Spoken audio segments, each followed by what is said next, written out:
ሰላም እንዴት ናችሁ? ፍሬ ህይወት ዮሐንስ ነኝ። በአፍሪካ ቀንድ በተለይም በኢትዮጵያ በኤርትራና በሌሎች ጎረቤት ሀገራት መካከል እየተካሄዱ ያሉ ኢኮኖሚያዊ፣ ማህበራዊና ፖለቲካዊ ጉዳዮችን በትንታኔ ይዤላችሁ ቀርባለሁ። በተለይም ደግሞ ከኢትዮጵያ የቀይ ባህር ጥያቄ ጋር ተያይዞ የሚነሱ ሀሳቦች ላይም አተኩራለሁ። በዛሬ ቆይታችን በሁለት አንኳር ጉዳዮች ላይ አብረን ቆይታ የምናደርግ ይሆናል። የመጀመሪያው ቀዳሚ አጀንዳችን የሆነው ኢትዮጵያ ወደ ቀይ ባህር ለመግባት የተለያዩ እንቅስቃሴዎችን እያደረገች ባለችበት በዚህ ወቅት ላይ የፈነዳው የመካከለኛው ምስራቅ ጦርነትን ተከትሎ ሀያላን ሀገራት በአፍሪካ ቀንድ ላይ የጦር ቤዛቸውን በመገንባት ቀይ ባህርን ለመቆጣጠር የሚያደርጉትን ጥረት አጠናክረው ቀጥለዋል። አሜሪካና እስራኤል ከራስ ገዟ ሶማሌላንድ ጋር የተለያዩ ጥምረቶችን በመፍጠር እንዲሁም ደግሞ በአፍሪካ ቀንድ ላይ ከፍተኛ የሚባል የኢኮኖሚ የፖለቲካና የዲፕሎማሲ እድገትን እያሳየች ካለች ኢትዮጵያ ጋር በመጣመር የቀይ ባህር ዳርቻን በመቆጣጠር የበላይነታቸውን ለማስቀጠል እየጣሩ ባሉበት በዚህ ወቅት ላይ በፖርት ሱዳን ጀነራሉ ከኢራን ከፍተኛ አመራሮች ጋር ሚስጥራዊ የተባለ ዝግ ስብሰባን አድርገዋል። የኢራን ከፍተኛ አመራሮች በፖርት ሱዳን ያደረጉት ውይይት እንዲሁም ደግሞ ኢራንና ሩሲያ በአፍሪካ ቀንድ ላይ የጦር ቤዛቸውን በመገንባት የመካከለኛው ምስራቅ ጦርነት ላይ ሊጫወቱት የሚገባውን ሚና በተመለከተም መረጃ ይዤላችሁ ቀርቤያለሁ። ሁለተኛው አጀንዳችን በኢትዮጵያና በግብጽ መካከል ያለው አሁንም የተጠናከረ ፉክክር እየተባባሰ ሄዷል። ግብጽ በተደጋጋሚ ኢትዮጵያ ህዳሴ ግድቡን ገንብታ ካጠናቀቀችበት ጊዜ ጀምሮ የትኛውም አይነት ግድብም ሆነ ማንኛውም እንቅስቃሴ ኢትዮጵያ በተናጠል ውሳኔ ማድረግ አትችልም በማለት የተለያዩ ዛቻዎችን እያስተላለፈችም ትገኛለች። የግብፁ ፕሬዚዳንት አብዱል ፈታህ አልሲሲ እንዲሁም ደግሞ የውጭ ጉዳይ ሚኒስተሩ ባድር አብደላቴ ቀይ መስመር ነው፣ ወደ ጦርነት እንገባለን እያሉ ባሉበት በዚህ ወቅት ላይ ጠቅላይ ሚኒስተሩ 3 ያልተጠበቁ ሜጋ ፕሮጀክቶች በኢትዮጵያ ሊገነቡ መሆኑን አብስረዋል። ከህዳሴ ግድቡ በመቀጠል ሌሎች ከፍተኛ የሚባል የኤሌክትሪክ የማመንጨት አቅም ያላቸው ግድቦች በአባይ ውሃ ላይ ተንተርሰውም ሊሰሩ ነው። ይህም በተመለከተም ዝርዝር መረጃ ይዤላችሁ ቀርቤያለሁ። በመጨረሻም 400,000 የሚጠጉ ኤርትራውያን መኖሪያቸውን ኢትዮጵያ አድርገዋል። የኤርትራ መንግስት ባለስልጣናት ኢትዮጵያ ልትወረን ነው ቢሉም ዜጎቻቸው ግን ከኤርትራ በመውጣት ኢትዮጵያ ላይ መኖሪያቸውን ማድረጋቸውም አነጋጋሪ ጉዳይ ሆኗል። በዚህ ጉዳይ ላይም የምላችሁ ነገር አለኝ። ለዩቲዩብ ቻናል አዲስ ከሆናችሁ የደወል ምልክቷን ተጭናችሁ ቻናሌን ሰብስክራይብ በማድረግ ቤተሰብ ሁኑ። ቻናሌን ሰብስክራይብ አድርጋችሁ ቤተሰብ ሆናችሁ ደግሞ ላይክ እና ሼር በማድረግ ለወዳጅ ዘመዶቻችሁ እንድታጋሩ ጋበዝኳችሁ። ወደ መረጃው ተሻገርኩኝ። አብራችሁ ይቆዩ። የመካከለኛው ምስራቅ ጦርነት በቀጥታ በጦርነት ውስጥ እየተሳተፉ ከሚገኙት አሜሪካ፣ እስራኤልና ኢራን በተጨማሪ በአፍሪካ ቀንድ የሚገኙ ሀገራትን በቀጥታም ሆነ በተዘዋዋሪ መንገድ እያሳተፋቸው ይገኛል። ምንም እንኳን ከአሜሪካና ከእስራኤል ጋር ጠንካራ ግንኙነት ያላቸው እንደ ኢትዮጵያ ያሉ ሀገራት በመካከለኛው ምስራቅ ጦርነት አማካኝነት በነዳጅ ዋጋ ላይ በሌሎችም የአጸፋ ቀማሽ ቢሆንም በጉዳዩ ላይ ግን ጣልቃ ከመግባት ተቆጥበዋል። እንዲሁም ጠቅላይ ሚኒስትር ዶክተር አብይ አህመድ በመካከለኛው ምስራቅ ጦርነት አማካኝነት ጥቃት የተሰነዘረባት የተባበሩት አረብ ኤምሬት ድረስ በመሄድ መሪዎችን አጽናንተዋል። ለተባበሩት አረብ ኤምሬትም ያላቸውን አጋርነት ገልጸዋል። ከዛም በተጨማሪ የአንድን ሀገር ሉዓላዊነት በጣሰ መልኩ የሚደረጉ ጥቃቶችንም እንደሚቃወሙ ገልጸዋል። ታዲያ እነዚህ ባሉበት በዚህ ሁኔታ ላይ በአፍሪካ ቀንድ ላይ በእርስ በርስ ግጭት እየታመሰች ያለችው ሱዳን ለኢራን ያላትን አጋርነት በማሳየት ከወራት በፊት ለሩሲያ የጦር ቤዟን በፖርት ሱዳን ላይ እንድትገነባ ፍቃድ ከሰጠች በኋላ አሁን ደግሞ ድጋሚ ከኢራን ጋር የሁለትዮሽ ግንኙነትን በማጠናከር አሜሪካ በተደጋጋሚ የእርስ በርስ ጦርነትን ካልቋጨች ማዕቀብ ጥልብሻለሁ እያለቻት ያለችውን ማዕቀብ ለማምለጥና ለኢራን ያላትን አጋርነት በማሳየት ቀዳሚ ሀገር ሆናለች። ኢራን በነገራችን ላይ በአፍሪካ ቀንድ ከሚገኙ ሀገራት ጋር ከኤርትራና ከሱዳን ጋር ጠንካራ የሚባል ጥምረት አላት። ከኤርትራ ጋር ባላት ጥምረት አማካኝነት እስራኤልም ሆነች አሜሪካ በተደጋጋሚ ኤርትራን አስጠንቅቀዋታል። እስራኤል የአጸፋ እርምጃ ሁሉ ኤርትራ ላይ ለመውሰድ የሚያስችሉ መነሻዎችንም አግኝታለች። ታዲያውን ላይ ኤርትራ በስጋት ውስጥ ባለችበት በዚህ ወቅት ላይ የኤርትራ አጋር የሆነው ጀነራል አልቡርሃን ደግሞ በተጨማሪ በመካከለኛው ምስራቅ ጦርነት ላይ በአሜሪካና በእስራኤል ኢላማ ውስጥ የሚገባ ሌላኛው ስጋት የወደቀበት መሪ ሆኗል። ጀነራል አልቡርሃን በሱዳን ያለው የእርስ በርስ ጦርነትን ከመቋጨት ይልቅ ወደ ሌላኛው ጦርነት ደግሞ ለማምራት በመካከለኛው ምስራቅ ጦርነት ለኢራን ያለውን አጋርነት መግለጹን ተከትሎ ከፍተኛ የሚባሉ የኢራን የጦር አመራሮችን ጨምሮ ሌሎች ባለስልጣናት ፖርት ሱዳን ላይ ዝግ ስብሰባ አድርገዋል። መነሻቸውን ኢራን ያደረጉት የኢራኑ ቻርጅ ዲፌሰር መሐመድ ሐሰን እና ጀነራል አልቡርሃን በዝግ ስብሰባ ፖርት ሱዳን ላይ የተወያዩባቸው ጉዳዮች ምንድን ናቸው? እነዚህ ጉዳዮችስ ከኢትዮጵያ ጥቅም አንጻር ወይም ደግሞ ኢትዮጵያ ወደ ቀይ ባህር ከምታደርገው ጥረት ወይም ደግሞ እንቅስቃሴ አንጻር እንዴት ይታያሉ የሚለው ሌላኛው መሰረታዊ ጥያቄ ነው። በነገራችን ላይ የኢትዮጵያ የቀይ ባህር ጥያቄ አሜሪካና እስራኤል እየደገፉት ያሉት እነሱ ከሚያገኟቸው ብሔራዊ ጥቅም አንጻር እንዲሁም ደግሞ ኢትዮጵያ ከምታገኘው ብሔራዊ ጥቅም አንጻር ብቻ ሳይሆን ዓለም አቀፍ የሆነው የንግድ መስመር የቀይ ባህር ደህንነትን ለማረጋገጥና ሰላሙን ለማስጠበቅ ነው። የየመኑ ሁቲ ቡድን በተለያዩ መንገዶች የቀይ ባህርን ለማተራመስ የሚያደርገውን ጥረት ሱዳን ልታስቆም አልቻለችም፣ ግብጽ ልታስቆም አልቻለችም፣ ኤርትራ ልታስቆም አልቻለችም። እነዚህ አካላት የቀይ ባህር አካል ናቸው። ከቀይ ባህር ርቃ የቆየችው ሀገር ኢትዮጵያ ግን የቀይ ባህር ደህንነትን ለማስጠበቅና የየመኑ ሁቲ ቡድንን የሽብር እንቅስቃሴ ለመከላከል የሚያስችል አቅም አላት። ለዚህ ነው አሜሪካና እስራኤል ከኢትዮጵያ ጋር ያላቸውን አሁናዊ ሁኔታ ያጠናከሩት። ስለዚህ የኢራኑ የቻርጅ ዲፌንሰር መሪ ፖርት ሱዳን ሄደው ከጀነራል አልቡርሃን እንዲሁም ደግሞ ከኢስላማዊ ተቆርቋሪዎች ጋር በጋራ መምከራቸው የተባበሩት አረብ ኤምሬት ላይ ለፈጸሙት ጥቃት መነሻ በማድረግ የተባበሩት አረብ ኤምሬት አሁንም ይበልጥ ፈጥኖ ደራሽ ኃይሉን በመደገፍ ጀነራል አልቡርሃንን እንድትመታ እንድታጠቃ የፖርት ሱዳን መንግስት ከሱዳን ላይ ለቆ እንዲወጣ ለማድረግ የተባበሩት አረብ ኤምሬት አቅሟን እንድታጠናክር የሚያስችላት ነው። አሁን ባለው ሁኔታ የመካከለኛው ምስራቅ ጦርነት መጠናከር እንደተባበሩት አረብ ኤምሬት ያሉ ሀገራት አጋርነታቸውን በአፍሪካ ቀንድ ላይ አሳድገው የአፍሪካ ቀንድ መሪ ሀያል የዲፕሎማሲ ቁንጮ ለመሆን በሚያደርጉት ጥረት ላይ ኢራን በዚህ ቀጠና ላይ መገኘቷ የተባበሩት አረብ ኤምሬት ያጻፋ ምላሽ እንዲሰጣት ያደርጋታል። ከዛ በተጨማሪ ጀነራል አልቡርሃን የኤርትራንና የግብፅን አጀንዳ በመቀበል ኢትዮጵያ ላይ የተለያዩ ጥቃቶችን ለመፈጸም የሚያደርገውን ጥረት አሁን ላይ ዋጋ የሚከፍልበት ሰዓት መድረሱን የሚያረጋግጥና የሚያሳይ ጉዳይ ሆኗል።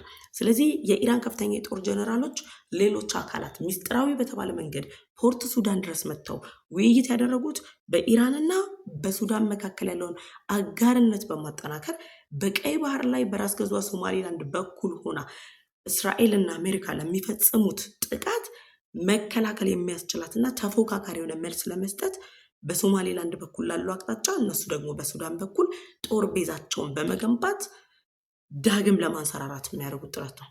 በኤርትራ በኩል ሲደረጉ የነበሩ እንቅስቃሴዎች ኤርትራ አይደለም ለኢራን ጦር መጠናከር አቅም ልትሆን ይቅርና ይበልጥ ኢራንን ስጋት ውስጥ የምትከት በመሆኑ ኢራን አሁን ላይ ፊቷን ወደ ሱዳን አዙራለች፣ ፖርት ሱዳን ላይ አዙራለች። ከጀነራል አልቡርሃን ጋር እየመከረች ነው ያለችው። ስለዚህ የቀይ ባህርን እንቅስቃሴ ለማጠናከር ኢራን የጦር ቤዟን ለመገንባት ከጀነራል አልቡርሃን ጋር ውይይት እየተደረገ ነው ያለው።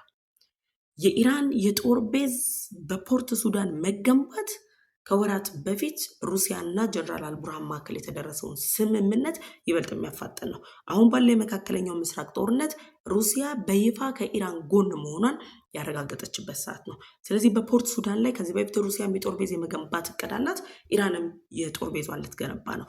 እነዚህ ሁለት ሀገራት የጦር ቤዛቸውን የሚገነቡ ከሆነ በቀይ ባህር ላይ ያለው ውጥረት፣ በቀይ ባህር ላይ ያለው ፉክክር ተጠናክሮ ይቀጥላል። ስለዚህ አሁን ላይ ኢትዮጵያ የቀይ ባህር ጥያቄ ከጠየቀችበት ጊዜ ጀምሮ ራስ ገዟ ሶማሊላንድ የሉዓላዊ ሀገርነት እውቅናን ከጠየቀችበት ጊዜ ጀምሮ ውጥረት ውስጥ ያለው የአፍሪካ ቀንድ ላይ የኢራንና የሩሲያ የጦር ቤዛቸውን በፖርት ሱዳን ላይ መገንባት የአፍሪካ ቀንድን ደህንነት ጥያቄ ምልክት ውስጥ የሚከት አድርጓል። ከመካከለኛው ምስራቅ ጦር ሜዳ ተነስቶ የአፍሪካ ቀንድን ሌላኛው የጦር ሜዳ አድርጎ እነ አሜሪካ፣ እነ እስራኤል፣ እነ ኢራን ከዛም በተጨማሪ ደግሞ በአፍሪካ ቀንድ ላይ ሀያልነታቸውን ለመገንባት እየተንቀሳቀሱ ያሉት የተባበሩት አረብ ኤምሬት እነ ተርኪ ሌሎች ሀገራት ጭምር አሁን ላይ ባለው ሁኔታ በሚያደርጉት ግጭት በሚገቡበት ውጥረት የአፍሪካ ቀንድን የደህንነት አደጋ ላይ የሚጥል ሚስጥራዊ ስብሰባ ተደርጎም ተወስዷል። ከዚህ በፊት ደጋግሜ እንደነገርኳቸው አሜሪካ በአፍሪካ ቀንድ እንግዲህ ተወካያ በሆነው በሞሰድ ብሉስ አማካኝነት ሱዳንን የእርስ በርስ ግጭቱን እንድታቆም ከሌሎች የውጭ ኃይሎች ደግሞ ለሱዳን ጦር የሚያደርጉትን የጦር መሳሪያ ድጋፍም ሆነ ማንኛውም አይነት ድጋፍ ተጠያቂ እንደሚያደርጋቸው በእነዚህ አካላት ላይም አሜሪካ እርምጃ እንደምትወስድ ጭምር በተደጋጋሚ ተገልጿል። ስለዚህ አሜሪካ እርምጃዎችን ለመውሰድ ማዕቀቦችን ለመጣል ዝግጁ ነኝ እያለችበት ባለችበት በዚህ ወቅት ላይ አሁን ላይ ከአሜሪካ ጋር ውጥረት ውስጥ ያለችው ኢራን ሆርሙዝ ሰርጥን ከዘጋች በኋላ ሙሉ ለሙሉ ደግሞ የዓለምን ኢኮኖሚ ውድቅ ለማድረግ በፖርት ሱዳን በኩል ወደ ቀይ ባህር ለመግባት እያደረገች ያለችው ጥረት፣ የጦር ቤዟን ለመገንባት እያደረገች ያለችው ጥረት ጎረቤት ሀገር ኢትዮጵያን ብቻ ሳይሆን የሚጎዳው የኢትዮጵያን የቀይ ባህር ጥያቄ ብቻ ሳይሆን የሚያጓትተው ወይም የሚያዘገየው መላው የአፍሪካ ቀንድን የደህንነት ስጋት ውስጥ የሚጥል ክስተት እንደሆነ ጭምር ይገለጻል። ሌላኛው ጉዳይ የባህር መንገዶችን አደጋ ላይ የሚጥል የቀይ ባህርን የውጭ ወታደራዊ መገኘትን በሱዳን ላይ የሚያጠናክር ነው። ሱዳን የተባበሩት አረብ ኤምሬት ከምታደርገው ድጋፍ ለፈጥኖ ደራሽ ኃይሉ እያደረገች ካለችው ድጋፍ በተጨማሪ እነ ግብፅ እነ ኤርትራ በቀጥታ ለሱዳን ድጋፍ እያደረጉ ነው ያሉት። መነሻቸውን ቴህራን አድርገው አስመራ ምጽዋ እየገቡ ያሉት የጦር መሳሪያዎችም ለሱዳን ነው ሲላኩ የነበሩት፣ ለኤርትራ እና ለሱዳን ጦር ነው ሲላኩ የነበሩት። ስለዚህ የውጭ ወታደራዊ ኃይሎች ጣልቃ ገብነት በሱዳን ላይ አለ ማለት ሱዳን የሉዓላዊ አገርነት ጉዳዩዋ ጥያቄ ምልክት ውስጥ የሚገባ ነው የሚሆነው። ስለዚህ ሩሲያ አሁን ላይ ባላት እንቅስቃሴ ከኢራን ጋር ተጣምራ ዲፕሎማሲያዊ ጥምረታቸውን አጠናክረው ወታደራዊ ጥምረታቸውን አጠናክረው የቀይ ባህር ደህንነት ላይ ስጋት የሚሆኑ እርምጃዎችን የሚወስዱ ከሆነ የቀይ ባህር ጥያቄን እያነሳች ያለችው ኢትዮጵያን የቀይ ባህር ጥያቄዋን ምላሽ የሚያዘገይ ከመሆኑን በተጨማሪ በአፍሪካ ቀንድ ላይ አዲስ ውጥረትን የሚፈጥር መሆኑን ዓለም አቀፉ ማህበረሰብ የሚረዳው ጉዳይ ነው። ለዚህ አሜሪካና እስራኤል ምን እርምጃ ይወስዳሉ የሚለው ሌላው ጥያቄ ነው። አሜሪካም ሆነች እስራኤል በተደጋጋሚ በአፍሪካ ቀንድ ላይ ቁልፍ ከሚባሉት ሀገራት ከኢትዮጵያ ጋር ያላቸውን አጋርነት አጠናክረዋል። እንዲሁም ደግሞ ለቀይ ባህር ስትራቴጂካዊ ከሆነችው ራስ ገዟ ሶማሌላንድ ጋር አጋርነታቸውን አጠናክረዋል። ኢራን አሁን ላይ በፖርት ሱዳን በኩል ጦር ቤዟን የምትገነባ ከሆነ አሜሪካ ለራስ ገዟ ሶማሌላንድ የሉዓላዊ ሀገርነት እውቅና በመስጠት የጦር ቤዟን ትገነባለች። የጦር ቤዟን ከመገንባትም ባለፈ ደግሞ በራስ ገዟ ሶማሌላንድ ላይ ኢትዮጵያ የበርበራ ወደብን በመጠቀም የጦር ቤዟን እንድትገነባ ያስችላታል። ከዛ ኢራን አሁን ላይ እየተጠቀመች ያለችውን የኤርትራን የባህር ዳርቻዎችን በላቸው የሱዳንን አማራጭ መንገዶችን በሙሉ ኢትዮጵያ በኤርትራ ላይ እያቀረበች ያለችው ጥያቄ ለኢትዮጵያ ምላሽ እንዲሰጥ በማድረግ ኢትዮጵያ ወደ ቀይ ባህር እንድትገባ አድርጋ አሜሪካ በአፍሪካ ቀንድ ያሉ ሀገራት እንደ ሱዳንና እንደነ ኤርትራ ያሉ ሀገራትን በኢትዮጵያ በኩል ዋጋቸውን ትሰጣቸዋለች። ራሷ ደግሞ በመካከለኛው ምስራቅ አሁን ላይ ውጥረት ላይ ያለችባት ኢራን ጋር ያለውን ጉዳይ በራሳቸው አቅም መካከለኛው ምስራቅ ላይ ጨርሰው ሁለተኛውን የጦር ሜዳ በአፍሪካ ቀንድ ላይ እንዳይጀመር ለማድረግ ጥረቶችን ያደርጋሉ።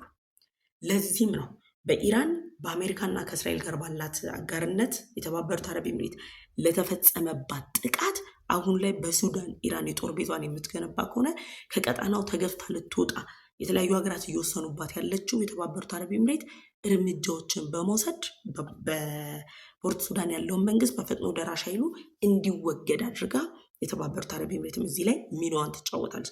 የመካከለኛው ምስራቅ ጦርነት አሁን ላይ ፊቱን ወደ አፍሪካ ቀንድ እያዞረ ነው ያለው። በዚህ ውጥረት ሰዓት ላይ ኢትዮጵያ ወደ ቀይ ባህር የምትገባባቸውን እድሎች ታገኛለች። ከእድሎቹ በተጨማሪ ግን በሱዳን ያለው ጦርነት በራሱ አሁን ላይ ከፍተኛ ቁጥር ያለው ስደተኛን ወደ ኢትዮጵያ እያስገባ ነው ያለው። በኤርትራ ያለው ጸረ ዲሞክራሲያዊ የሆነ አገዛዝ አምባገነናዊ ስርዓት ስደተኞችን ወደ ኢትዮጵያ እያስገባ ነው ያለው። ጠቅላይ ሚኒስትሩ ከቃና ቴሌቪዥን ጋር ባደረጉት ቃለ መጠይቅ እንደገለጹት 400,000 ኤርትራውያን በኢትዮጵያ ነው የሚኖሩት። 400,000 ኤርትራውያን ዜጎቹን መሰብሰብ ያልቻለ አሁን ካለው የዜጎች ቁጥር ላይ ከ15 በመቶ በላይ የሚሆኑ ዜጎቹ ኢትዮጵያ ውስጥ ያስቀመጠው የኤርትራ መንግስት ኢትዮጵያ ሉዓላዊነቴን ጥሳለች በማለት ኢትዮጵያ ላይ ጦሬን አዘምታለሁ እያለ ነው ያለው። እዚህ ኢትዮጵያ ውስጥ የሚኖሩ ኤርትራውያን አምባገነናዊ ስርዓቱን ሸሽተው ነው የመጡት። ከፍተኛ ቁጥር ያለው ስደተኛ ወደ ኢትዮጵያ እንዲገባ ከሚያደርጉ ምክንያቶች አንዱ ኢራንና ሩሲያ አሁን ላይ የጦር ቤዛቸውን በሱዳን ለመገንባት የሚያደርጉት ጥረት፣ ከዛ በተጨማሪ አሜሪካና እስራኤል በአፍሪካ ቀንድ ያላቸውን ሀያልነት ለማስጠበቅ የሚያደርጉት እንቅስቃሴ ነው። ስለዚህ የመካከለኛው ምስራቅ ጦርነት የአጸፋ ቀማሾች ወይም ደግሞ የገፈት ቀማሾች እኛ ኢትዮጵያውያን ልንሆን እንደምንችል በይፋ ያረጋገጠ ነው። ስለዚህ ለዚህ ነው የኢራን ቻርጅ ዲፌንሰር የሆኑት መሐመድ ሐሰን በዝግ ስብሰባ ፖርት ሱዳን ላይ ሲመክሩ የመካከለኛው ምስራቅ ጦርነትን ፊት ወደ አፍሪካ ቀንድ ለማምጣት የጦር ቤዛቸውን በሱዳን ለመገንባት በእርስ በርስ ጦርነት እየታመሰች ያለችው ሱዳን ይለይልሽ ተብላ በሌሎች ጦርነቶች ጭምር እንድትቀጣ ለማድረግ ነው። በዚህ ጉዳይ ላይ ሀሳብ አስተያየታችሁን ኮሜንት ሴክሽን ላይ አሳውቁኝ። ወደ መጨረሻው አጀንዳም ተሻገርኩኝ። ሁለተኛው አጀንዳችን የአፍሪካ ቀንድ ውጥረት እንደቀጠለ ነው። ታምራዊ አሰራሮችን ደግሞ ታምራዊ እርምጃዎችን የተራመደችው ኢትዮጵያም ዓለምን እያስገረመች ነው ያለችው።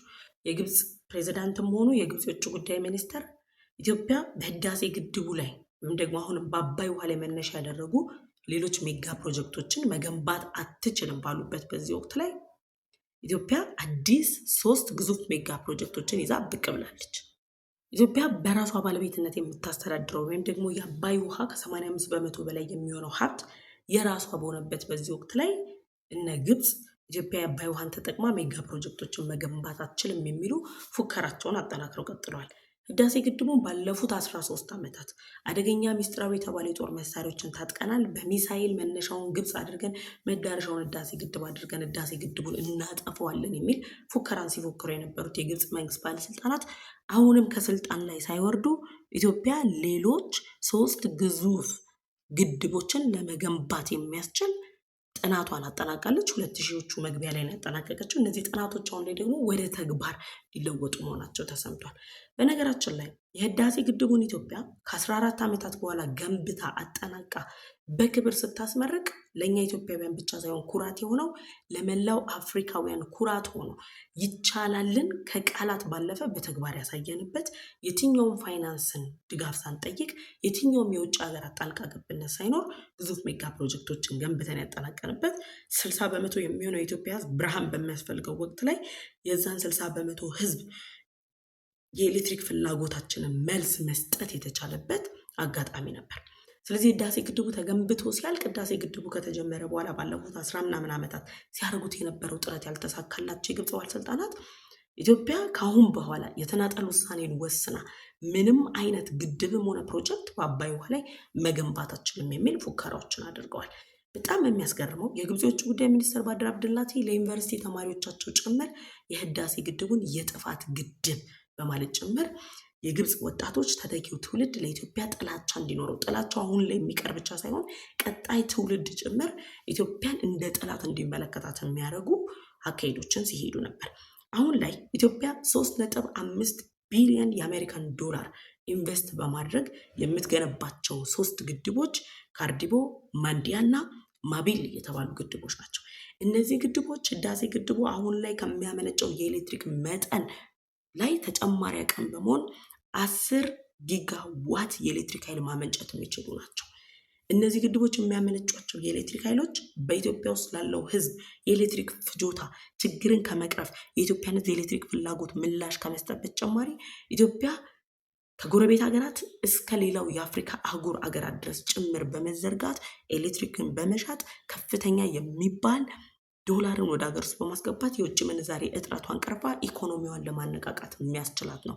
በዓለም አቀፍ ደረጃ የተጨበጨበለትን የህዳሴ ግድብን እንኳን ሌላው ማህበረሰብ ይቅርና የግብፅ መንግስት ሁነኛ ተከራካሪዎች፣ ደጋፊ የሆኑ አካላት፣ የሚዲያ አካላት ጭምር ህዳሴ ግድቡን ገንብተን ስንጨርስ ወንዶቹ ህዳሴ ግድቡን ገንብተውታል ብለው እንደገለጹት አሁንም ደግሞ ሌላ ታሪክ ኢትዮጵያ በ3 ግድቦች ላይ ልትሰራ ነው። 10 ጊጋዋት ማመንጨት የሚችል የኤሌክትሪክ አቅም ያለው ግድብ ነው። የዚህ ግድብ መገንባት የኢትዮጵያን የኢንዱስትሪያላይዜሽን አብዮትን የሚያነቃቃና ኢትዮጵያን በአፍሪካ ቀንድ ላይ የኢኮኖሚ መሪ፣ የብርሃን ዋልታ ደን ደግሞ በኢኮኖሚዋ ብቻ ሳይሆን በዲፕሎማሲያዊ አካሄድ፣ በፖለቲካዊ አካሄድ ተሰሚነቷን የሚያሳድግ አቅም ነው። ለዚህ ደግሞ የብሪክስ አባል ሀገራት ለኢትዮጵያ ያላቸው ድጋፍ ይታወቃል። የብሪክስ ሀገራት የሃይድሮ ኤሌክትሪክ ፓወር ላይ ያላቸውን ትብብር እናውቃለን። የሃይድሮ ኤሌክትሪክ ፓወር የብሪክስ አባል ሀገራት አሁን ላይ በቋሚነት ከሚሰሯቸው ጉዳዮች አንዱ ነው። ቻይናውያን እየሰሯቸው ያሉ ግድቦች፣ እነ ሩሲያ እየሰሩት ያሉ ግድብ፣ ሌሎች የብሪክስ አባል ሀገራት እያደረጓቸው ያሉ እንቅስቃሴዎች ኢትዮጵያ አሁን ላይ ይፋ አድርጋ በምትጀምራቸው በእነዚህ 3 ግድቦች ላይ ድጋፍ እንድታገኝ የሚያደርጋት ነው። አሁን ላይ ኢትዮጵያ እነዚህን 3 ግድቦችን እገነባለሁ ወይም ደግሞ ልገነባ ነው ብላ ይፋ ስታደርግ ግብፅ 1929 እና 1959 ላይ የተፈረመውን የቀኝ ግዛት ስምምነትን የሚጥስ ነው። ስለዚህ ኢትዮጵያ የግብፅና የሱዳንን ተጠቃሚነት፣ የአባይ ውሃን ተጠቃሚነት አጋርነትን እየጣሰች ነው ያለችው። ስለዚህ ዓለም አቀፉ ማህበረሰብ ተይ ሊላት ይገባል እያሉ ይገኛሉ። በነገራችን ላይ የእነዚህ ግድቦች መገደብ ግብፅ 55.5 ቢሊዮን ኪዩቢክ ሜትር ውሃ ብቻ እንድታገኝ ያደርጋታል።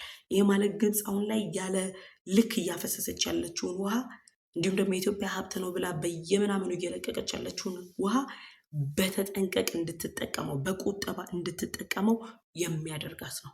የህዳሴ ግድቡ ተገንብቶ ባለቀበት በዚህ ወቅት ላይ ግብፅ ከኢትዮጵያ ህዳሴ ግድብ መገንባት ጋር ተያይዞ በለም መሬት ወይም ደግሞ ለም አፈር ማጣቷ ምክንያት የገባችበት ያለችውን ውጥረት እናውቃለን። መስኖዋ ላይ መሰረት የሆነው የአባይ ውሃና የኢትዮጵያ ለም መሬት ነው። የኢትዮጵያን አፈር ደግሞ ግድቡ ይዞ መሄድ አቁሟል። አሁን ላይ ግድቡ በመገንባቱ ምክንያት ሱዳንና ግብፅ ሊደርስባቸው የሚችሉ የጎርፍ አደጋዎች ጭምር እንዳይደርሱባቸው ሆኗል። እነዚህ ሁሉ ሁኔታዎች የሚያሳዩት ኢትዮጵያ አንድን ነገር ስታስብና ስትወስን የጎረቤት ሀገሮቿን ተጠቃሚነት ባረጋገጠና በማይጎዳቸው መልኩ አጤና እንደምታደርግ ማሳያዎች ናቸው። ለዚህ ነው ኢትዮጵያ የ1929 መንበለው የ1959 የቀኝ ግዛት ስምምነትን ሳትቀበል ጎረቤት ሀገሮቿን በፍትሐዊ ተጠቃሚነታቸውን በማረጋገጥ ሜጋ ፕሮጀክቶችን እየገነባች ያለችው። እነዚህ 3 ግድቦች 10 ጊጋዋት ኤሌክትሪክ ኃይልን ያመነጫሉ። ይህ ማለት ደግሞ ኢትዮጵያ በቀጠናው ከሚገኙ ሀገራት ከፍተኛ የሚባል የኤሌክትሪክ መጠንን በማመንጨት በግንባር ቀደምትነት እንድትቀመጥ የሚያደርጋት ነው። እነዚህ ግድቦች መገደባቸው ግብፅ ላይ ምን አይነት ተጽዕኖ ይፈጥራል? የመጀመሪያው የውሃ እጥረት ያጋጥመኛል እያለች ነው ግብፅ። የግብፅ የውጭ ጉዳይ ሚኒስትር ባድር አብድላቲ ቀይ መስመር ነው፣ ጦራችንን እናዘምታለን ያሉት የውሃ እጥረት ያጋጥመናል ብለው ነው። ነገር ግን የውሃ እጥረት ያጋጥማቸዋል የሚለውን ስናየው ኢትዮጵያ በፊት ስትሰጣቸው ከነበረው የውሃ መጠን ላይ አሁንም ፍትሐዊ የሆነ የውሃ ክፍፍልን ነው የምትሰጣቸው። ፍትሐዊ የሆነ ለሱዳንም ለግብፅ። ነገር ግን ግብፅ የውሃ እጥረት ያጋጥመኛል። የውሃ እጥረት ካጋጠማት አሁን ላይ ባለው በመካከለኛው ምስራቅ ጦርነት ኢኮኖሚዋ ተዳክሟል። የስዊዝ ካናል መንቀሳቀስ ኢኮኖሚዋን አዳክሞታል። ስለዚህ የአባይ ውሃ ደግሞ የውሃ መጠኑ የሚቀንስ ከሆነ ግብፅ መስኖዋን ልታለማ አትችልም። አጠቃላይ የግብፅ ሕልውና በጥያቄ ምልክት ውስጥ ይገባል። የውሃ እጥረት ችግር ያጋጥመኛል ትላለች። ሁለተኛው የመኖር ስጋት፣ የሉዓላዊነት ስጋት። ህዳሴ ግድቡ ተገንብቶ መኖር አንችልም ሲሉ የነበሩ ግብፃውያን እየኖሩ ነው ያሉት። አሁን ግን ፊት ለፊታቸው የሚደቀነው ጉዳይ ኢትዮጵያን ለረጅም ዓመታት ሳትጠቀምበት የቆየችውን የአባይ ውሃን ስትጠቀምበት ሴራቸው የሚከሽፍበት፣ የኢትዮጵያን ውሃ በመጠቀም እነሱ የሚያገኙትን ትርፍ ሊያጡ የሚችሉበት አካሄድ በመሆኑ የመኖራችን ጉዳይ የህልውናችን ጉዳይ ጥያቄ ምልክት ውስጥ ይገባል ይላሉ የግብፅ ባለስልጣናት። ኢትዮጵያ እነዚህን 3 ግድቦች ስትገነባ ህዝባዊ ማዕበል ይነሳባቸዋል፣ ህዝባዊ ተቃውሞ ይነሳባቸዋል። ግብፃውያን ህልውናችን ላይ አደጋ ይጥላል የሚሉት አባይ ውሃን ነው። በስዊዝ ካናል ላይ ስብራት ገጥሟቸዋል። ኢኮኖሚያቸው ዳሽቋል። የዳቦ ጥያቄ እየተነሳ ባለበት በዚህ ወቅት ላይ ኢትዮጵያ ህዳሴ ግድብ ሌላ ተጨማሪ 3 ግድቦችን የምትገነባ ከሆነ ግብፃውያን መንግስታቸው ላይ ነው ተቃውሞ የሚያስነሱት። ፕሬዚዳንት አብዱልፈታህ አልሲሲ በኤርትራ በሱዳንና በኢትዮጵያ ጉዳይ ላይ ውስጡን ሲርመጠመጡ የራሳቸው ጉዳይ እያበቃ እያከተመለት ይሄዳል። ደን ግብፅ አሁን ላይ እነዚህ ችግሮች ይገጥሟታል በተባለበት በዚህ ወቅት ላይ ምን አማራጮችን ትወስዳለች? የመጀመሪያው ጉዳይ የተባበሩት መንግስታት ድርጅት የደህንነት ምክር ቤት ነው የምትሄደው። የተባበሩት መንግስታት ድርጅት የደህንነት ምክር ቤት ደግሞ ኢትዮጵያ አሁንም ድረስ እያቀረበች ያለችውን ህጋዊ መደራደሪያዎችን፣ መብት ያላትን በአንቀጽ የተረጋገጡ መብቶቿን አስጠብቃ እንድትቀጥል ያደርጓታል እንጂ ሌሎች እርምጃዎች እንዲወሰዱባት አያደርጉም። ስለዚህ የተባበሩት መንግስታት ድርጅት የደህንነት ምክር ቤት ግብፅ ለምታቀርበው ጥያቄ ምላሹ አይመለከተኝም ወይም አያገባኝም ሊሆን እንደሚችል ነው። በጉዳዩ ላይ ጣልቃ አይገባም። ፕሬዚዳንት ዶናልድ ትራምፕ እኮ ጣልቃ ገባለሁ ብለው ሲያዩት ነገርዩ እንደማያዋጣቸው ሲያውቁ ነው ጣልቃ ያልገቡት። የአረብ ሊግ ሌሎች ህብረቶች ላይ ጭምር ሄዳ ግብፅ ትጫዋለች። ከመጮህ ባለፈ ደግሞ በእርስ በርስ ጦርነት እየታመሰች ያለችው ሱዳንን ኢትዮጵያ ልታጠቃሽ ነው፣ ኢትዮጵያ ልታጠፋሽ ነው የሚል ፕሮፓጋንዳ ሰርታ በሱዳን ድንበሮች በኩል ኢትዮጵያ ላይ የጦር እርምጃ ለመውሰድ እንድትንቀሳቀስ እንደምችል እየተነገረ ነው ያለው። ስለዚህ አንደኛውን ህዳሴ ግድባችንን ገንብተን ጨርሰናል። ሌሎች 3 ደግሞ ግዙፍ ህዳሴ ግድቦችን ገንብተን የምንጨርስበትን እቅድ አውጥተን አሁን ወደ ተግባር ሊገባ መሆኑን እንግዲህ ለመላው ኢትዮጵያውያን ተበስሯል። በዚህ ጉዳይ ላይም ሀሳብ አስተያየታችሁን በኮመንት ሴክሽን ላይ አሳውቁኝ። አብሬያችሁ የቆየሁት እኔ ፍሬ ህይወት ዮሐንስ ነበርኩኝ። ለዩቲዩብ ቻናል አዲስ ከሆናችሁ የደወል ምልክቷን ተጭናችሁ ቻናሌን ሰብስክራይብ በማድረግ ቤተሰብ እንድትሆኑ ይጠይቃችኋለሁ። ቻናሌን ሰብስክራይብ አድርጋችሁ ቤተሰብ ከሆናችሁ ላይክ እና ሼር በማድረግ ለወዳጅ ዘመዶቻችሁ እንድታጋሩ ጋበዝኳችሁ። ቸር ቆዩ።